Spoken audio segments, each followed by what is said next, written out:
Hello, I hope you all are doing so well. Thank you so much for being here. I've been thinking about doing this video for several weeks now, but sometimes when these feelings and energies come through, I, of course, question myself and think, well, maybe it's just me. But then the urgency starts to build, and I certainly regret not making this sooner. It's the age-old discussion, right, of focusing on what is external to us. And this is what I'm seeing. I'm seeing that we are focusing very much on external events, waiting for external events to validate what we feel and know internally.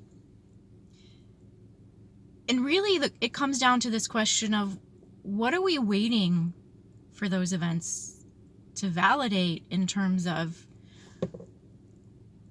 what is our next step going to be, right? And at what point is it enough external validation that we actually make this shift that we're waiting for? Because if we're waiting for a specific person to get into office or not get into office, whatever it might be, waiting for the financial system to collapse, or waiting for Armageddon or World War III to prove how messed up the world is, to validate what we feel we know internally. What will those events actually bring to us, for us, in order for us to start living our lives in a different way? Like, what is the change going to be? What's the goal here with this waiting? Because if we were to go back a year ago, let's say January, February of last year, and we were to say, can you imagine if we had a pandemic that shut down the whole world? Then it would mean I'm right. Then it would mean everything I've suffered through has a purpose. It means something. I'm being validated. What I know internally is now starting to express itself externally. And yet this pandemic has come and gone in many ways, this event. And have we changed our behavior as a result of it, or have we fallen deeper into victimhood and traumatized responses? And what I'm starting to see, the patterns I'm starting to see, is even if there are events in the world that validate what we feel we need to have validated, we don't change. We're still waiting for something to collapse, something to happen, something to say, look at that. I always knew you were wrong. I was right. This is the way it's supposed to be. And the truth is, and this has always been the truth, and this is the truth we continue to have to bring ourselves back to, is that the external world is never going to validate you in the way that you feel you need to be validated, because the validation can only come from inside of you. And if you're waiting for someone or something outside of you to give you that validation or that love, you're going to be waiting lots of lifetimes for that to happen. And so it's important that we recognize this and really start to take back our power, because these are the things that are taking our power away, right? Looking to the external, waiting, wanting someone else to go first, someone else to create it, so that we can either say, oh, look, okay, there's proof that this is the way it's supposed to be, that we are creator beings, which means we create our experience, we create our reality, we create our future, we create the experience through which we evolve. And right now, we can be having a very different experience if we are focusing internal and creating from here, from this knowing that we have, regardless of what the external world is doing. Because look, there are a lot of people here that are very much rooted into the way the world has been. It serves them in a lot of ways to stay rooted into that and to fight for that to continue. Right? But that's where they're at. That's what they're here to learn. That's what they're doing here. But that's not what you're doing here. And you're here to do something different. And the outside world isn't here to support that. It never was, but also you don't need that. You make your own way. And if we look at people who have been change makers, who have brought different ideas and experiences into this world for people, they weren't following anyone else's footsteps. They were following this internal voice, this internal desire, this internal knowing. And yes, they were labeled as crazy. They were labeled as an enemy. They were labeled as delusional at the time of their existence, right? Which is exactly how we feel too. And so why do we think we're so different from the rest of humanity, from other human beings in that way? And is that actually an ego problem rather than an empathic problem, rather than a light being problem?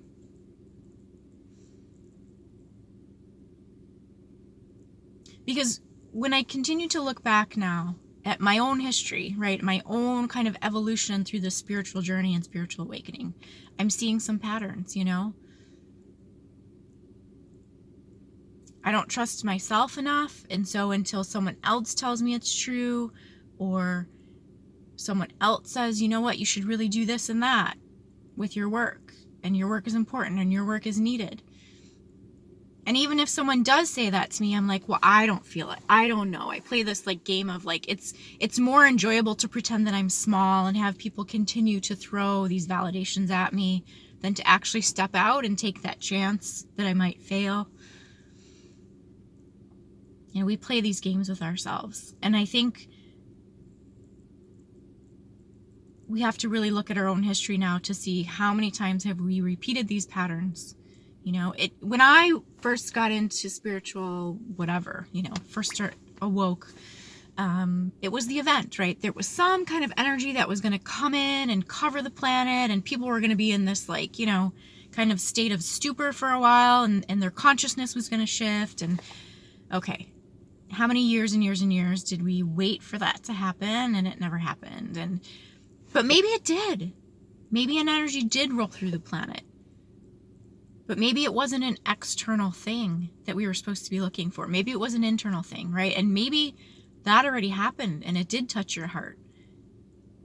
But were you listening to that, or were you waiting for the external proof of that?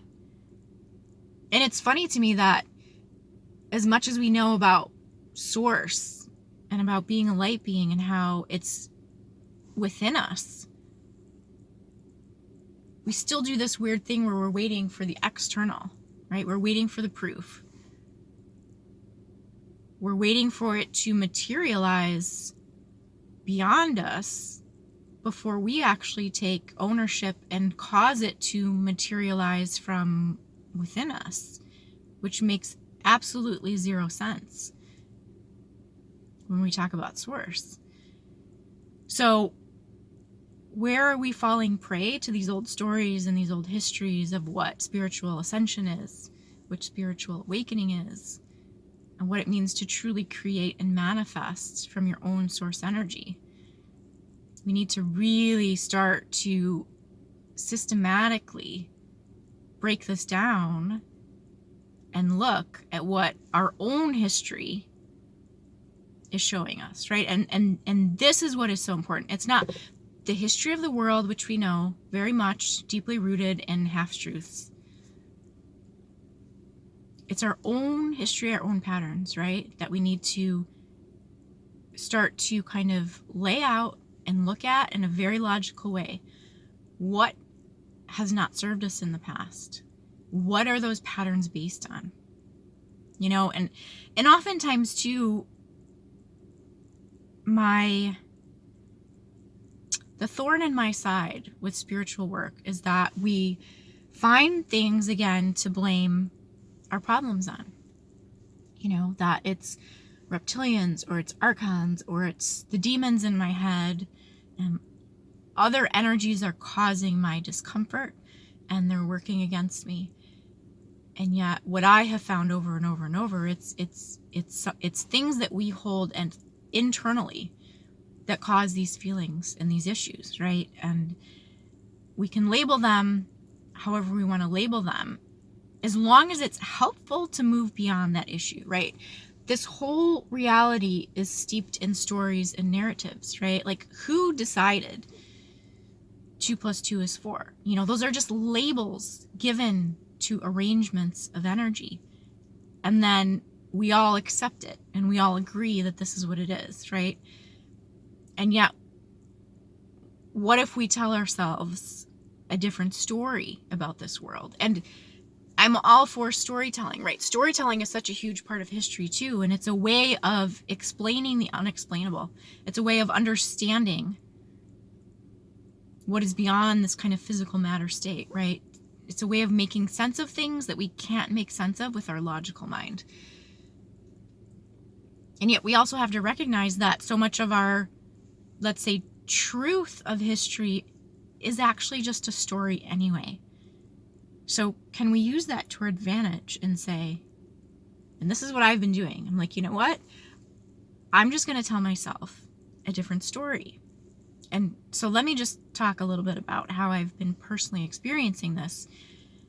And I've been going through a lot of kind of inner revelations in terms of what has been going on in my family.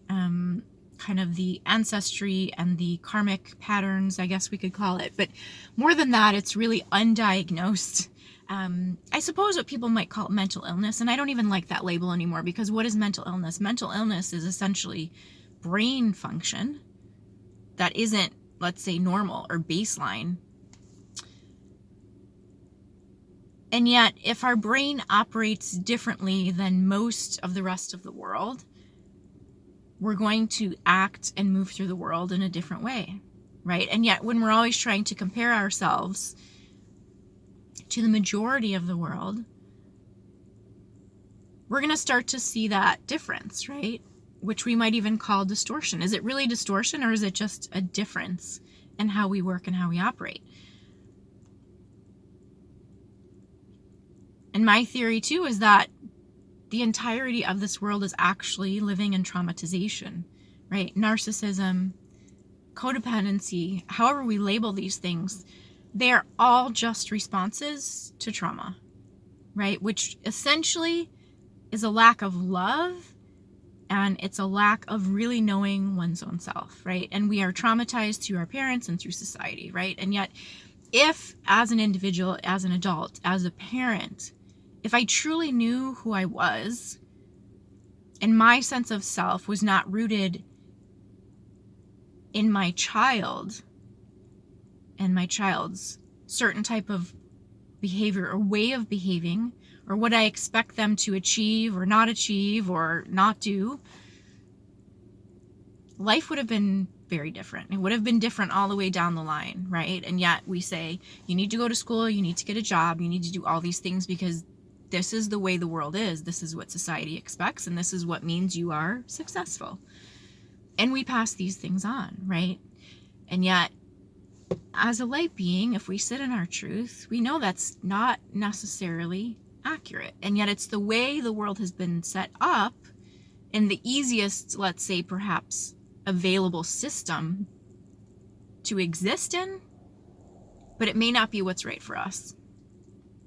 And if we understood that, perhaps we wouldn't push ourselves or push other people in certain ways and project things onto them or even onto ourselves that are actually not helpful, that are actually more damaging than beneficial. So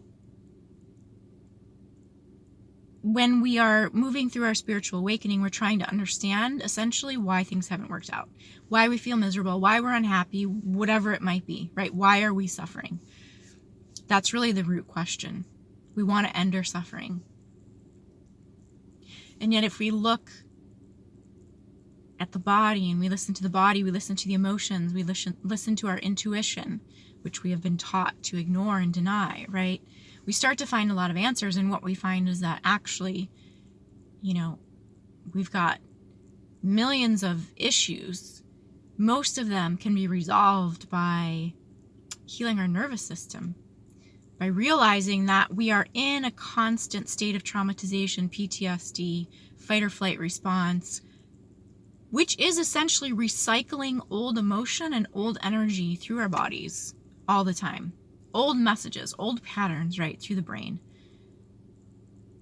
Totally not a part of our conscious now awareness. And yet, this is the atmosphere we've been living in within our body, right? So there's a huge disconnect between who we actually are as a soul or as a source-like being and this vessel we find ourselves in. So when we start to understand that we can separate out who we truly are from these things that have been driving our reality, and when we know that, we can start to make different choices. And you can't change what you don't know, and 99% of what's going on with us is typically things we just aren't even aware of and don't know, right? Because it's old stuff being recycled.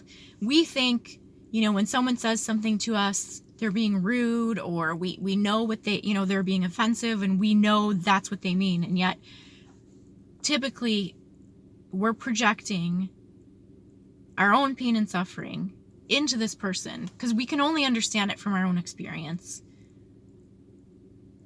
Right? And then we create more drama and trauma.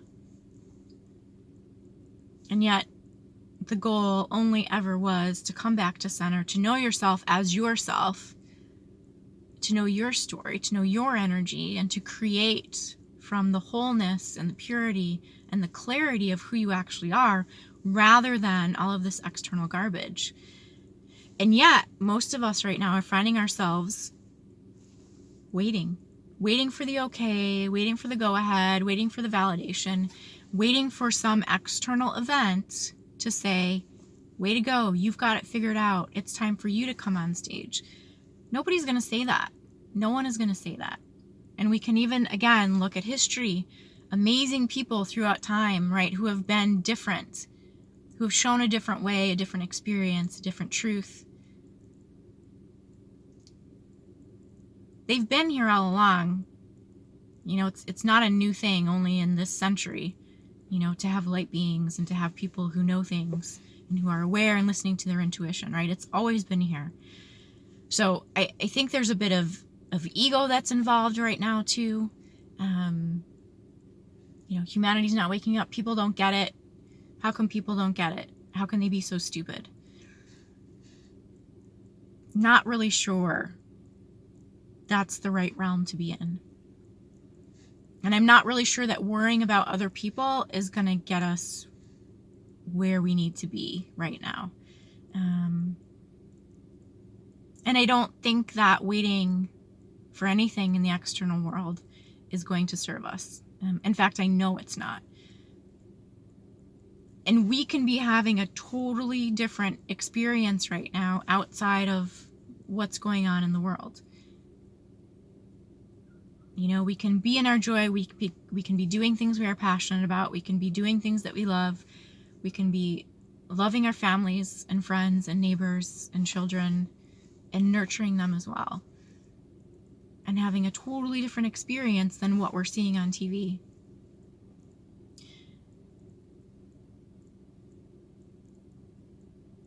My advice in all of this is understand.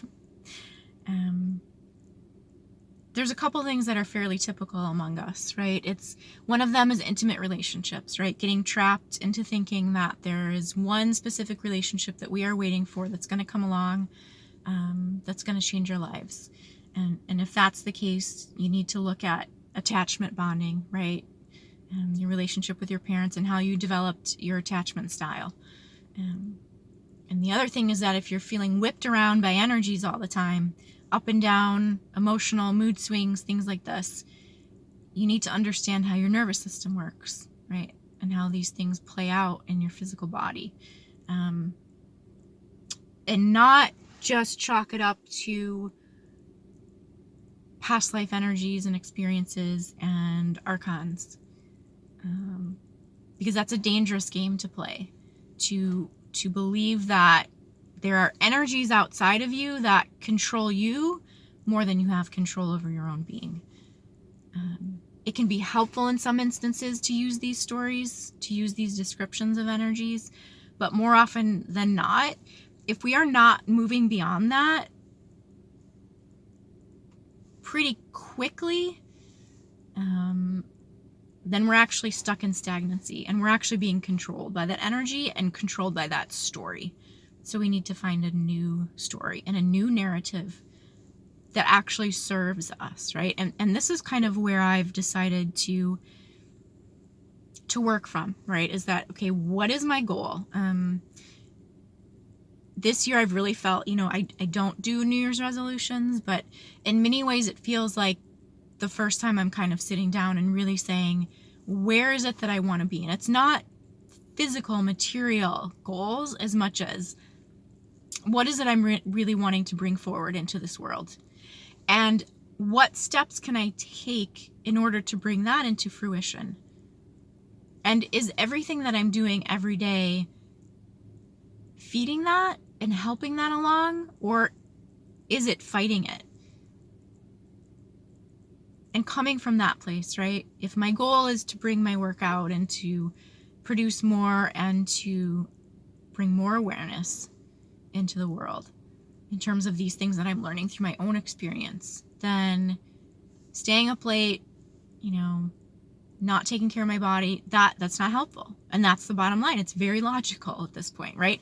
And that's what this year is about. It's very physical, boots on the ground behavior that serves our light, right? And this has always been my belief. We're not ascending out of a body. We are bringing our light in, fully embodying the light, fully expressing all facets of our light through ourselves, through our being. And maybe this isn't true for everyone, I don't know, right? But this is the way I feel it, this is the way I've been experiencing, and this is the way I've been working. Okay, where am I really wanting to go? And throwing out every other story, even, in the world around me in society. Like, look, if it doesn't help me, if it only derails my thought process or derails my energy, it doesn't matter if there's truth to it for the majority of people or at some point in my life. If it's not serving me now, it needs to go. And I need to find the story that does serve me. And if I need to tell myself a fantasy, but again, what is creation, right? It is imagination. It is making things up as we go along. And if you study creative people, you will see this is just a part of the human experience too. There's nothing magical and fantastic about it. But then that is the fun of it too, is to imagine things that are not, right? So there is that component of it. But if we recognize so much of the human experience is not out of our grasp, study people who create for a living, and you will see, there's a wonderful book called The War of Art, bringing your creative expression into this world and actually manifesting it in the physical. People do this all the time, all day long, and we can learn a lot from that. And that's really where my focus is now. It's like I can't live another day not being in my own energy, not being in the truth of my expression. I just can't do it any longer. And so how am I going to finally start to bring this into reality, right? And it means I'm having to let go of a lot of things. And one of them, of course, is still my lifelong struggle with my children, right? And again, it's because there was so much that I just didn't understand. There was a lot of dismissive, let's close our eyes to things. And when I was growing up, right, that kind of I took on, it was a way of living and existing in the world. And now I'm having to see all of this, and it's a bit shocking and overwhelming, and yet deeply healing and gratifying to know, like, there's actually answers to what the heck has been going on beyond just, oh, you're an oppressed light being. Like, what do I do with that kind of information? That doesn't actually help me, but learning things about anxiety and how that cycles through the body, and depression, and how these things just are a natural kind of occurrence when you're struggling and having to fight your own self, fight your own biology so long. So taking all these tools and all of these things that I'm learning and saying, that was the past, right? I can't go into the shame and the guilt that I feel about having wasted so many years of all of our lives. So you know what? I'm going to tell myself a different story. I'm going to tell myself that, guess what? Starting this year, I'm a different kind of human. I'm a different kind of soul. I'm taking charge and I'm looking at what needs to be done clearly and directly. And I'm not going to get caught up in what was and the guilt that I feel about all the things that I didn't do in the past because I didn't know and I couldn't see it at the time. For whatever reason, now I see it. The information and the answers have been shown to me about what's really going on. And I'm going to take that and I'm going to use it to the best of my ability. And I can't look back and I can't stop and explain to other people why I'm doing what I'm doing because it will just continue to derail me. And I suppose in some ways it's, other people might be looking at me and saying, who does she think she is? Whatever. You're just going to leave all this behind. And you know what? But I'm going to die if I continue to do this. So I really don't have a choice. And maybe somewhere down the road, there will be some kind of reconciliations, right? With the things that I'm leaving behind, but maybe not. And that I think is the hardest part, right? It's like we want to make other people understand. We want other people to acknowledge and validate what we're seeing, what we're learning, how we're growing. And oftentimes we don't get that from our family. And sometimes we don't get that from our friends. And sometimes we just have to go and make our own path in order for people to see and understand. And maybe they will never see and understand. And that's not even the point of it, right? But there is that kind of grieving, that loss of the past, of what we're letting go of. And I think it's important to honor that, this is part of the process. We're learning new things about ourselves and we have to move forward in a different way. And we don't have to explain to anyone what we're doing and where we're going. Because what's most important is that we save ourselves. I said this before. It's like we're not actually here to save humanity. We're here to save ourselves and to do things a different way and to show other people that this can be done.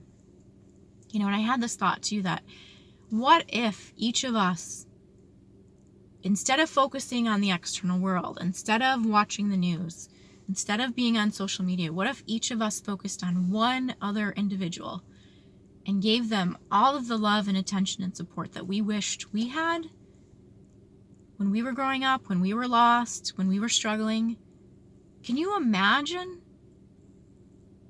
what that would be like for the other person and how they would then go on to affect other people around them, to have that support, to be that source of light for another being? How much we would learn ourselves as a result of that.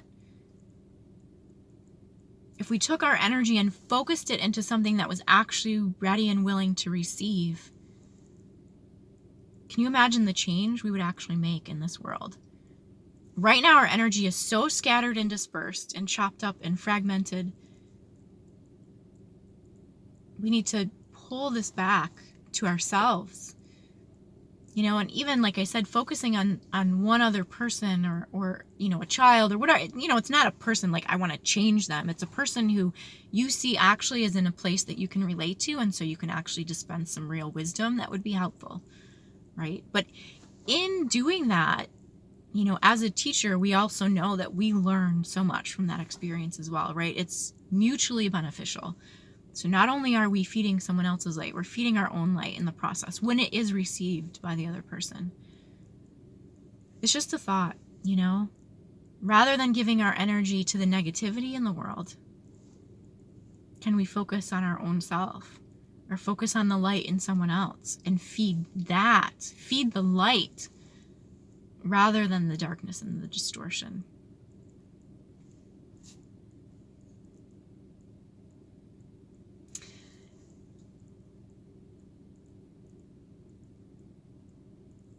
It's not maybe as we would have imagined, right? Maybe we were waiting for something more magical and mystical. And yet, if we drop inside of ourselves, we can feel it. We can find that place. I think part of the frustration right now is that we open our eyes and we're not seeing it, right? And yet, the longer we practice finding it within ourselves, the longer we can sustain it in our own atmosphere, our own energetic bubble out in the world anyway. So what difference does it make if the rest of the world is not reflecting that back to us? Right? Do you remember what it means to be a source light being? Right? Source light shines the light onto the darkness. It doesn't wait to say, can I see the light? Am I the light or am I not? No, you know yourself as the light. And so it doesn't matter what's out there. In fact, you expect the opposite of what you are. You expect darkness. And that's not going to derail you because you remember who you are and what you're here to do. I'm going to leave that here. I hope you all have a wonderful rest of your day. Take good care.